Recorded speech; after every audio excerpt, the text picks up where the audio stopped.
Smart Communications is ramping up its efforts against scams. The telecom says they were able to prevent around 2 billion malicious messages just this year. They say scammers are now using IMS, eye catchers, or fake cell towers to send millions of scam messages. The Philippine Chamber of Telecom Operators are aiming to coordinate to authorities in catching criminals using this technology. Dapat may coordinate ka din na law enforcement agent na puhuli sa kanila. So we're still in that we're exploring suppliers, possible suppliers for those hardware solutions para ma-apprehend o ma-monitor itong mga nagpo-proliferate na mga IMSI catcher. Meanwhile, Scam Watch Philippines or Watch Pilipinas suggested that telecom groups should have a more proactive stance in fighting scammers. They say reminding their subscribers on text and social media is not enough to combat malicious messages. They have to create this education program. So that's why we ask them to invest on an education program, not necessarily with Scam Watch Pilipinas, but on their own. Diba? Go to the grassroots.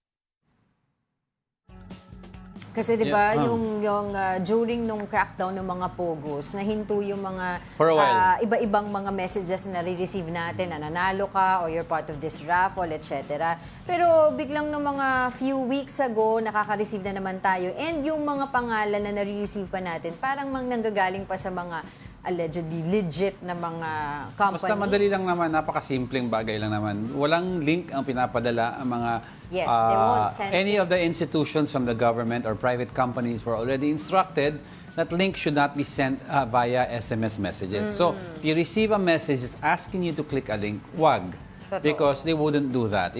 And there are other ways of extending promos sa inyo, by email, by hard Kung mail. hindi naman kayo sumali, bakit kayo Oo, hindi. parte, Basic, diba? that's a basic rule naman. But I'm saying, kunyari, feeling mo, baka meron akong kasi minsan mautak sila the way they craft their messages, yung scammers, feeling mo, nga no, alam ko to Tapos mapapaklik Pero ka. pagka makita Remember, mo yung- no link. O no link. Pero makikita mo minsan din sa mga emails, aside from mga text messages, yung mga akala mo kinopya talaga from bangko, yung logo, ganyan. Pero makikita mo may mga wrong grammar. Sabi, yeah. alam mo na ako peke to. Peke to.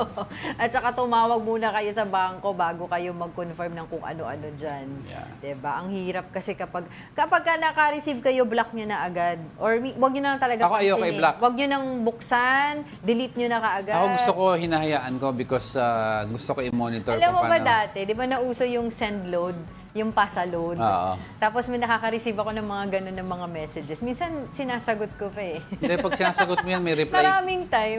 May reply key yun na automatic nakaka-send ka ng load sa kanila. Na ano na ako niyan 500 Ako hindi, peso hindi load. naman. Parang, talaga lang, ganyan. Pero anyway, ingat Okay. po tayo, mga kapatid.